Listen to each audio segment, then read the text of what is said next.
What makes the achievement of emotional sobriety so difficult is the habits we have, the patterns we have in our behavior, the habitual ways that we've come to think about things. We have to really become aware of those things in order to challenge them, because the consciousness that has created a lot of the problems in our life cannot solve it, cannot change things. So what happens is the first step is waking up.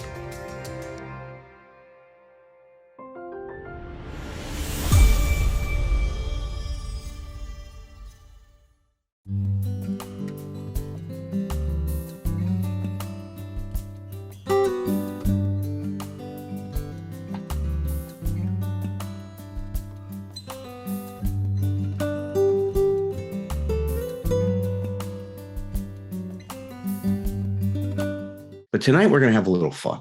It's the holidays. Come on. We need to be playful and have some fun. In fact, play becomes a very important thing in terms of our lives and in terms of our emotional well-being. There's something that's very, very, very restorative and just wonderful about being playful. So in the spirit of trying to be a little playful, I came up with 12 stupid things that mess up the holidays. So I want to present those with you, and you're welcome to use any and all of these in whatever manner you'd like to during this time of year. So number one, and I've given Thom a PDF of this that you're welcome to go ahead and download. He's already put it in the chat room, so feel free to take it and have a lot of fun with it. Number one, take this holiday season as an opportunity to point out the character defects or any shortcomings of family and friends, since they will almost always give you opportunities to do so. There's nothing like this time of year to kind of amplify all of the issues that we have with our family and friends. And so if you want, while you're sitting there at that Christmas dinner or however you celebrate things, and somebody says something, you can confront them right on the spot. And somebody will probably go ahead and spit their turkey out at that particular moment in time. But there's also a cure that you can have, because if you're thinking that like I do, because I've thought every one of these things when I'm sitting around, these issues, like I say, become glaring. The cure to this stupid thing is to keep your mouth shut. Keep quiet about things, especially when you know you are right.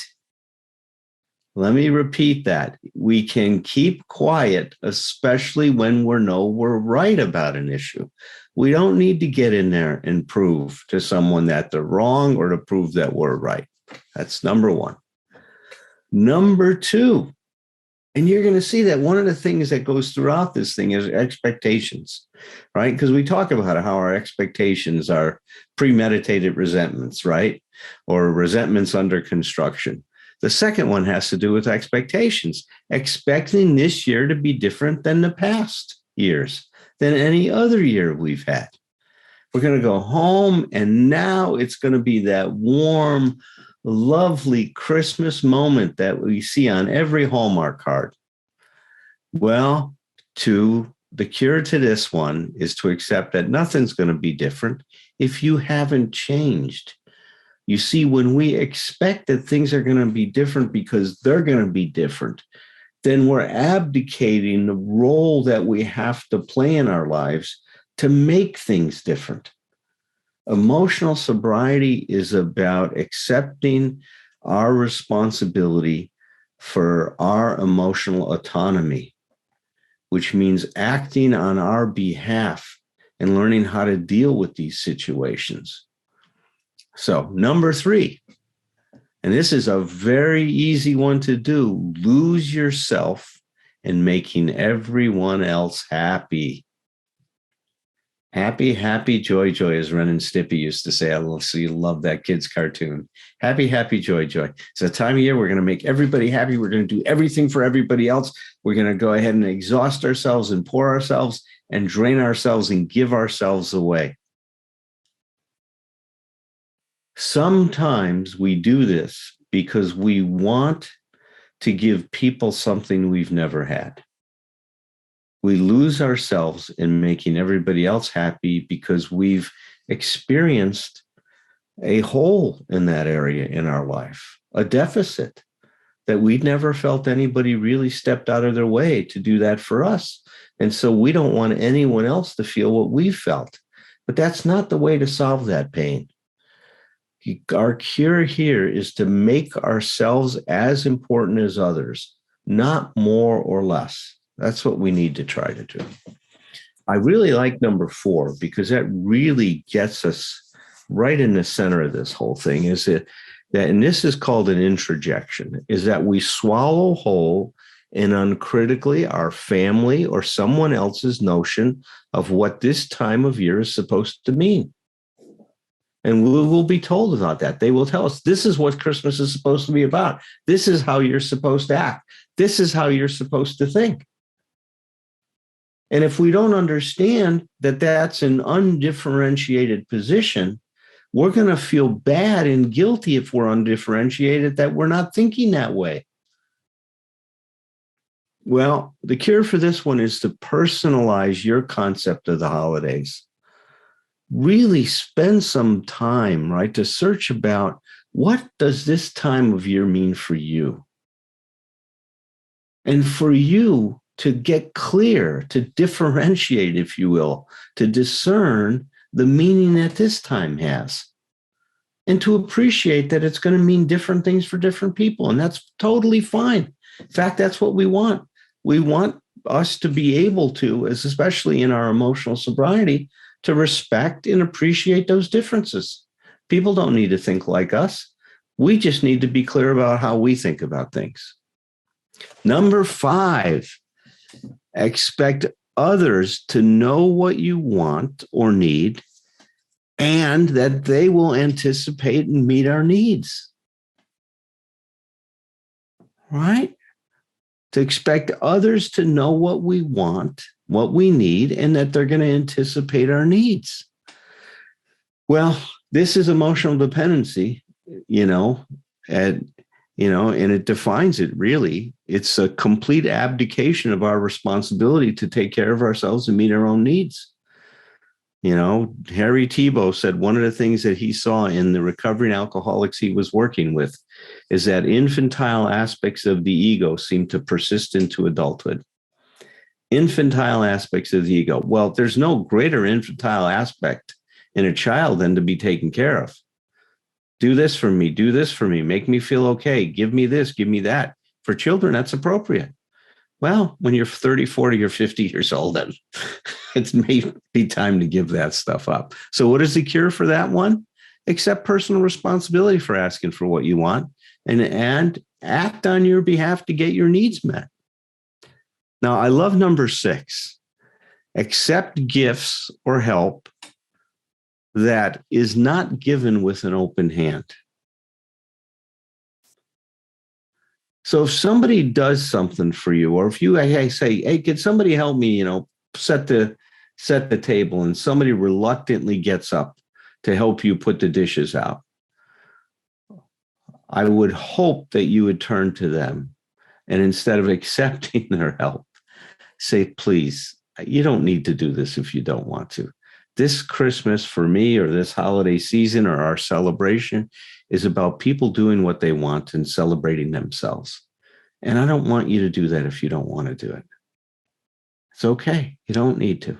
You get to do what you want. That's my gift to you this Christmas. You get to do what you want to do.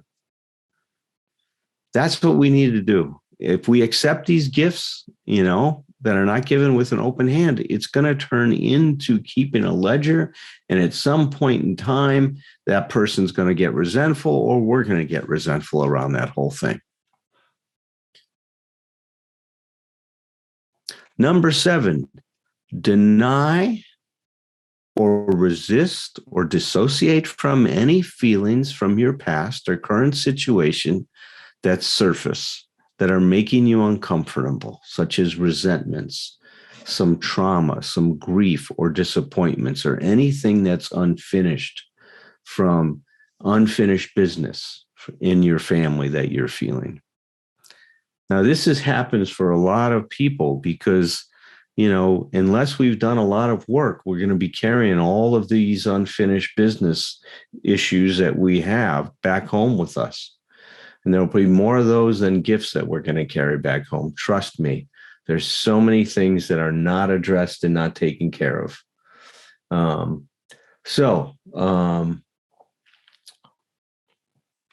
Somebody just sent me a message. Hold on one second. Somebody says, okay, if you do what you want to do. Somebody that's got an issue with eating says, I don't feel good with people eating. Well, then don't eat during the meeting, but you can't impose that expectation on other people. Some people may need to eat during this meeting to get their nourishment, but if you don't want to eat, don't eat.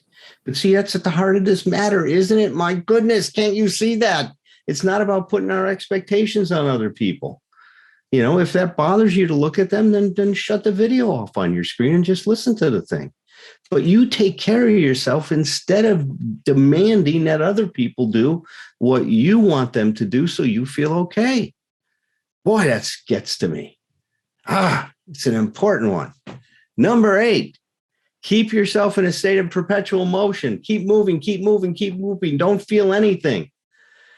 God, I've had so many clients come in my office and they're so hectic in their life and they're moving. And then all of a sudden, they sit down and I say, stop talking for a while. Just sit with yourself. And you know what happens? You know what comes up? They start to cry. They start to feel sad. Oh, by the way, this person says, well, how would I feel if somebody was drinking? If you need to pick up a bottle of booze and drink in this meeting, go pick up a bottle of booze and drink in this meeting.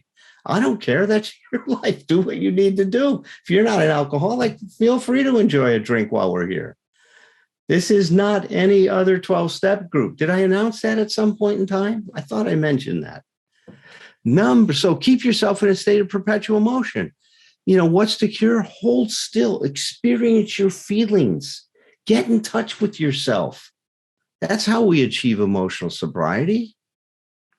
Number 9, expect your family to be better than they are, hoping this magical time of year will make them different. They will now not, be so self-centered, or they'll be more understanding, or they'll listen to you in the way you want it to be listened to. Well, good luck with that one. This is a false hope. The cure to this is to realize it's a false hope. Your response needs to be, of course, it's happening this way. Thom Rutledge and I love the of course response because it aligns us with reality. Of course, this is what's going on. Now, this is the way they are. This is the way things are. And I can learn from all of these experiences. Remember, we don't need things to be a certain way for us to be okay. We need to learn how to deal with what's going on to be okay, not to change things to be okay. Now, there's things we can change, but it's going to be how we deal with them. That's where we can put our energy instead of trying to control, and get others to do what we think they should do. We need to figure out what we need to do to take better care of ourselves. Number 10, believing that family problems indicate that there is something wrong with our family. Well, the real good news about this is problems are natural occurrences in families. I've been attending a wonderful continuing education program this week, and I've been introduced to the work of another Gestalt therapist, Dr. Miller. And I love one of the things that he's been talking about this week. He really puts a spotlight on the developmental importance of disappointment. And he says every family, every individual has to go through a state of being disappointed in their life. And in his position, just like mine, is that doesn't mean something's wrong. Is that disappointment is kind of like a pruning of expectations. Is what happens in our disappointment is we realize that we've been holding on to a lot of illusions how things are supposed to be. And that disappointment is a time of us letting go of those illusions so that we can now start to become more mature and learn how to deal with things as they are, not as how we think they ought to be in terms of how they're going to make us okay. It's really been brilliant. So there's going to be disappointment. And the whole thing is if we don't deal with our disappointment well, there's a very good chance it turns into depression. And the way he described the difference between disappointment and depression is disappointment is like chapter 5 in your book. Depression is the last chapter. There's no future. And a lot of people take disappointment to mean that they have no future if things aren't the way that they were supposed to be. That they then move quickly into depression rather than just saying, my goodness, these ideas I had are what the problem is here, not what just happened. But if you don't see that, then you will get depressed because there's no more future. Depression means that there's no future. It was brilliant. So he gave some great talks. So number 11, I love this. Give the thank you for nothing, darling gifts, and expect gratitude. Or on the other hand, graciously accept things that are given to you that you really don't want and have nothing to do with who you are. I'll never forget this couple I was working with. This guy came home. He did one of those Lexus commercials. There was a new car in the driveway and he had that big red bow on the top of it. I swear to God. And he thought, my God, my wife's going to love it. And it was a Mercedes station wagon. She wanted a BMW sedan. She didn't want a station wagon. She was tired of being a mom. She wanted to drive something else. But he thought the Mercedes station wagon would be so much better for her. He even asked her before Christmas, what would you like? She said, get me the BMW, please. And she told him what color and which model and everything. And on Christmas Day, she walks out and finds the Mercedes. Was she happy about it? Of course not. And what she would have done before she came into therapy would have been to thank him and be gracious for it when she couldn't stand it and would have secretly hated him. This year, she looked at him and said, are you fucking kidding me? I loved it. She goes, this is the fucking problem with our marriage. You did it again. I'm not interested in that car. Take it back to the dealer. Wow, that was different. He got on the phone and called me. What do I do? You know what I told him? Take it back to the dealer. She doesn't want it. Oh, my God. Life can be so crazy at times, can it? So that's 11. Cure is instead of giving things people want, see the people who and for who they are.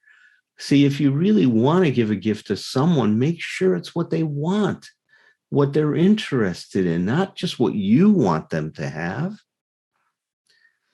Now, I think this last one's very important, is to accept uncritically someone else's notion of God. I think it's so important for us to personalize our relationship with God and to find out what God really means to you or your higher power or however you want to talk about it. Don't buy somebody else's idea. Include yourself in your life. Now, I just put the bonus one on. Expect, that this year there won't be any disappointments, and instead embrace your disappointments and let them guide you towards letting go of your illusions. So happy holidays, everyone. 12 stupid things that mess up the holidays.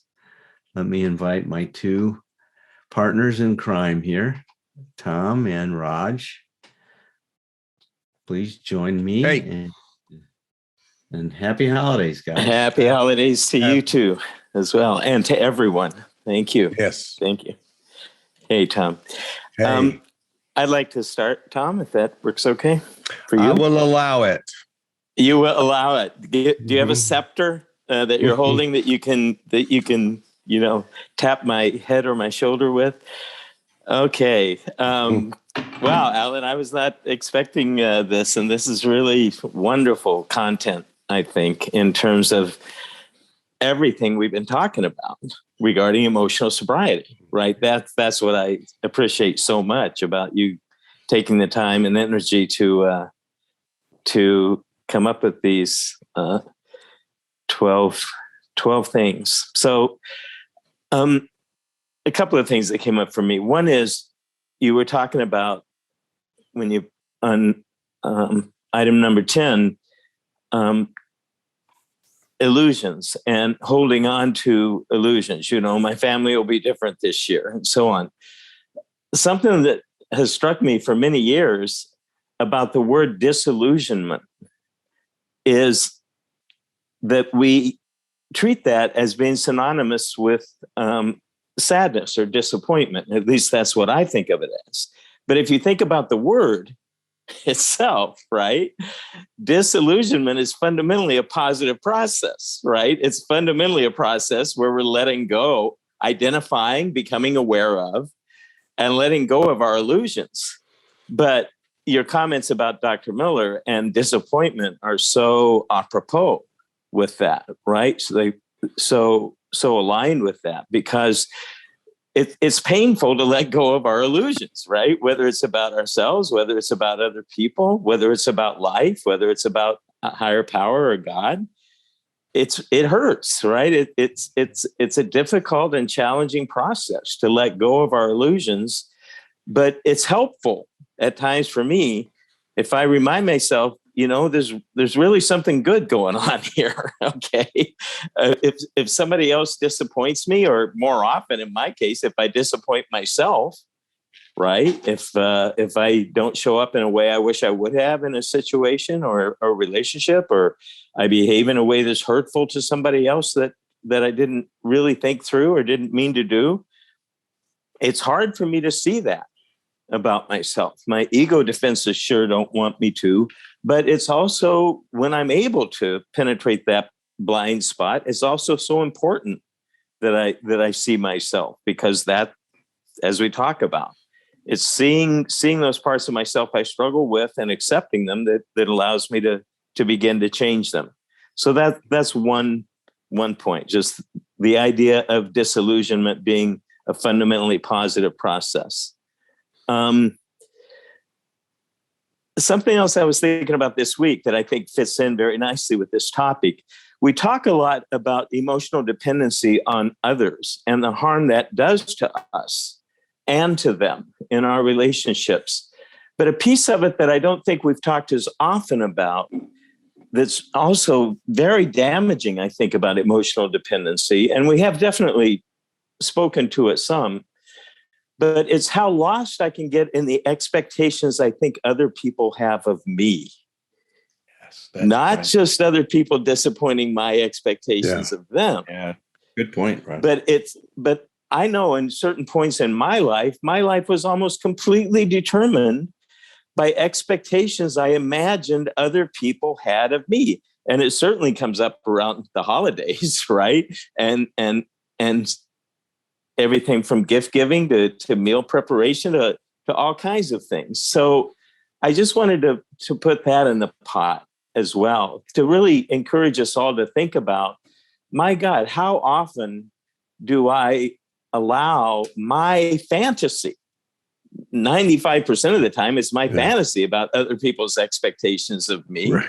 Or sometimes it's not. Sometimes it's actually something that's been communicated to me by the other person. But if I checked in about it with myself, I'd realize that that's not a good fit for me. It's not something that I'm interested in, like you say. So as those of you who've been listening to me, share in recent months, I'm all about trying to, consider both parties in the relationship, right? Trying to find that middle ground between self-care and care and concern for the other. But my God, operating from expectations I have, or expectations I believe other people have of me, can be absolutely crippling.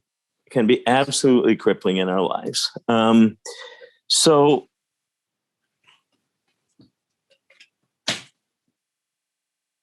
Yeah, I think that's it. There was one other thing, but it slips my mind right now. So, Thom, take it away, please. Okay. And when it comes back into your mind, just feel free to interrupt me. Thank you. I'll take off from where you are. It's like, I love, because you remind me of what for years I've described to people when people say, what's codependency? And of course, there's as many different definitions of codependency as there are, stars in the sky. But it's what I say is it's when you give your power away. So we say what you think of me determines how I feel about myself. But I go to where you are and say, no, that's not it. It is what I think. I don't need you for this relationship. It's what I think you think of me will determine how I feel about myself. It's like, it doesn't matter whether you think that or not, because I can tell by how Alan's looking at me right now, what he's thinking of me. I know exactly. I grew up in a family where nobody told the truth. So we all had to learn to read minds, and I'm an expert mind reader. And the truth is, I'm pretty damn good at it. But I call it the 85% accuracy problem. And holidays are a place to where you really can get yourself in trouble with this. The 85% accuracy problem is that means even if you're a great mind reader, coming from a family like mine where you can't trust what people say, so you have to know what they're really thinking, is that 15% when you're inaccurate is going to get you in a lot of trouble. It's like, because you're going to be wrong, and it's like it could get you in trouble. So I think the holidays are a time to really practice what we've been learning here. And the truth is, the holidays are a magnifying glass. I mean, they whatever is good during the holidays is wonderful. Whatever is hard, I finished working with somebody this evening who's this time last year, his wife was diagnosed with cancer. She ended up dying in January, early January, very quickly. And he was shortly thereafter, he was diagnosed with Parkinson's. So it's like, so this is so as he comes into the holiday season right now, that's what the magnifying glass is over. And it's like, it's a very heavy thing. It's like in other people, my godson and his wife are pregnant and due to deliver a baby anytime now. So that's all, wonderful. But the challenge is the same no matter what. It's acceptance. It's acceptance of what is, and the idea that for me, it helps to keep in mind that I like to keep in mind that my mission statement for the holidays is the same as any other day, which is, am I learning something? Am I using whatever I'm experiencing to become a better person, to learn so that I can do better now, better maybe next holiday season? What can I learn from this? And I want to also say that I love what you're talking about with Dr. Miller talking about disappointment, Alan. It reminded me of a nutshell that I wrote several years ago, and I put it out there. And usually people, either if they don't like that, they don't usually make a point of telling me they don't like what I've written.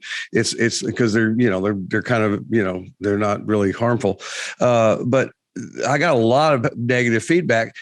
And this is a stereotype, but kind of for more younger people, and then about this one, and the older people just seem to get it. And this is what it says. It says, "My life is a wonderful blessing filled with great disappointments." Mm. And old people gave that same look you just gave, Alan, which is just like, yep, that's it. It's like, yeah. And young people thought it was a really negative thing. And for me, when I wrote it, and most of these I end up writing for myself anyway, but I wrote it. It was to accept the balance of that. And I think this is, so whatever you're going into with the holidays, positive or negative, it's expected to be magnified. Understand that that's normal, that's what most of us are experiencing. And, and I have a list I carry around with me this time of year, and I won't read them all, but just some things to remind people of is that always be sure you have, I used to say, keep a list of supportive friends and their phone numbers in your pocket. Well, it's all in our telephone now. So, and one of the things I've discovered through the years is that people very often will make less support calls during the holidays because they don't want to bother other people.